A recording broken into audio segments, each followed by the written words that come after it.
Previously on TVSins. I can't. Not yet. Pardon my French, but you're an asshole.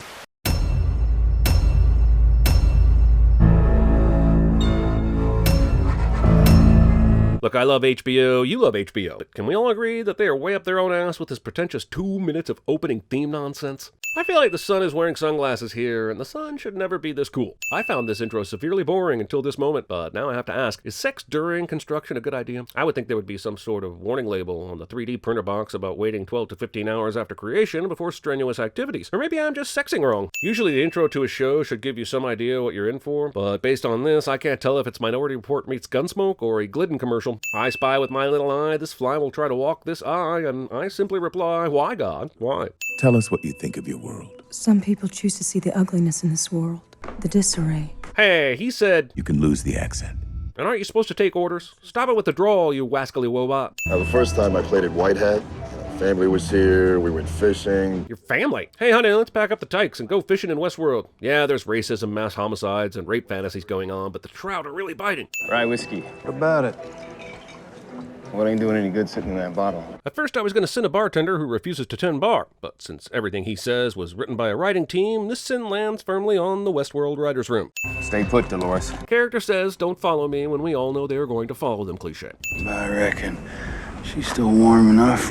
Nobody's gonna judge you for it. Oh, I am? Well, I'm judging the out of this show for being gross enough to include this line. What if I told you that you can't hurt the newcomers? I'd say you might be right, but it doesn't change the fact that this entire park is a death trap. Sure, you can possibly keep the weapons safe, but these people will be climbing actual mountains, walking in raging rivers, and riding fully functioning horses. I'd say there are at least 50 people that die in Westworld each year, and no amount of expositional narration is going to change my mind. We all love the newcomers.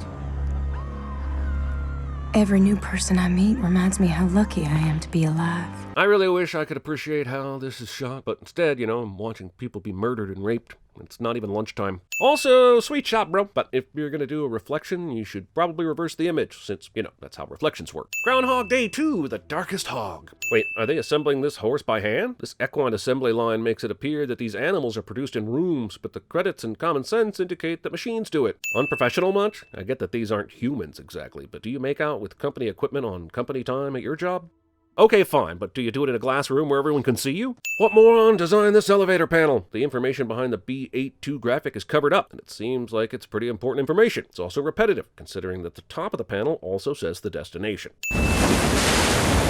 This space is basically the size of a city block, and the team isn't walking in ankle-deep water, so where was all that water coming from? Morning, Daddy. You sleep well? Well enough. These conversations, when no guests are around, seem completely unnecessary. Wouldn't it be easy enough for the hosts to have proximity sensors on visiting guests and adjust their actions to what's required of moving into their story? There is no reason for these two to have this same conversation every morning if no one's around to hear it, when the memories and the actions could be programmed internally. What's a good word, Teddy?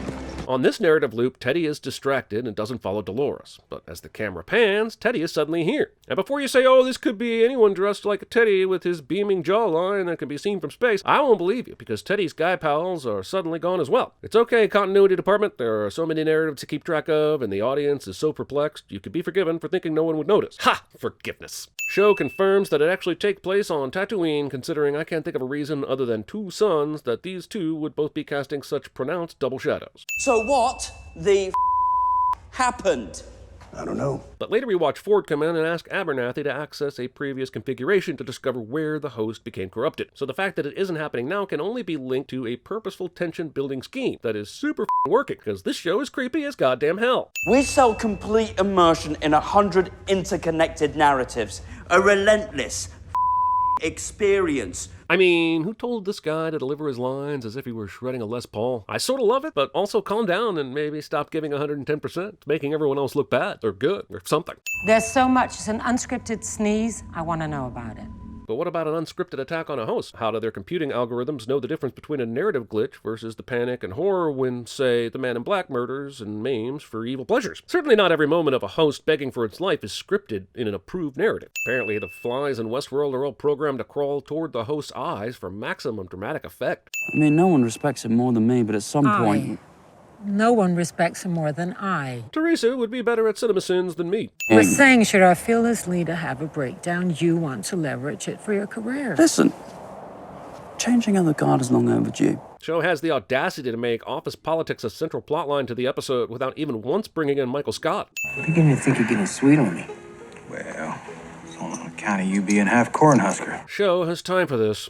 I'll admit the method here is a little unconventional, but it didn't hurt a guest. Does the company that creates this immersion world pay for the guest counseling after they witness an unscripted mass murder? Because, right, technically their physical bodies aren't hurt, but I would easily bet that there were many wounds unseen that need care. Honestly, this type of line in a show only reminds me how far we've yet to go when it comes to validating emotional wounds, and how they tremor through our being and affect every system just as much as a physical wound can, maybe more. When this host comes out of the creation goo, he clearly has genitalia. Yet, when we see the host being dipped in the credits, it's true, this man has no. Sure, it could be a different stage of development, but don't those parts have to be formed all the way through? My guess is you just didn't want a penis in your opening credits, and to that I say, free the peen! Mistakes is the word you're too embarrassed to use. You ought not to be a product of a trillion of them. At first you might think this Ford v. Bernard conversation is about the mistakes of evolution, and so we skip right over this line, but the show is hinting at something much deeper, which I happen to know, but I won't spoil for you because I'm not an ass, he's a host. Anyway, these little Easter eggs are peppered in this pilot, and damn it if that isn't a brilliant little bit of story building that deserves a send-off. I think we best stay put.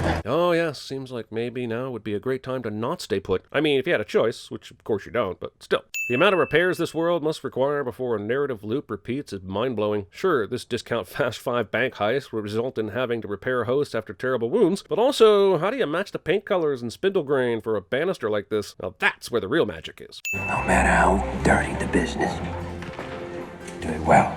Westworld steals the TVSins motto without even acknowledging us. The lesson is, But here's the thing, how did this not happen sooner? The guests know they're safe, so every single one of these varmints would be trying to play a hero and take out the bad guy, right? This scene makes it seem like this one guest ruined their entire plan. That would basically be every day at Westworld. The idea that you could control storylines at all is laughable. You don't know where you are, do you? You're in a prison of your own sins. Show so clearly defines my state of mind, and I feel its words so deeply to my core that I give it 10 more sins out of spite, even knowing each ding is another brick in my cell, keeping me captive and cutting me off from everything good and decent in this world. Now that's good badger milk. They're probably watching me. Well, let them. Let them see what kind of a person I am. I'm not even gonna swat that fly. I hope they are watching.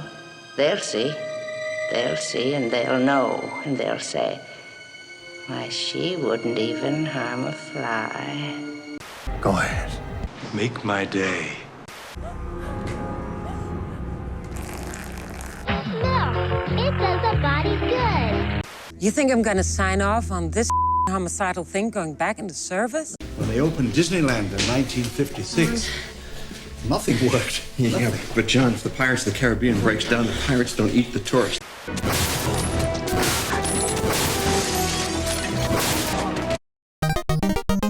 I have to warn her.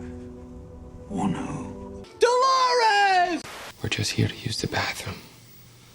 And then we're just gonna leave. I hope that's okay.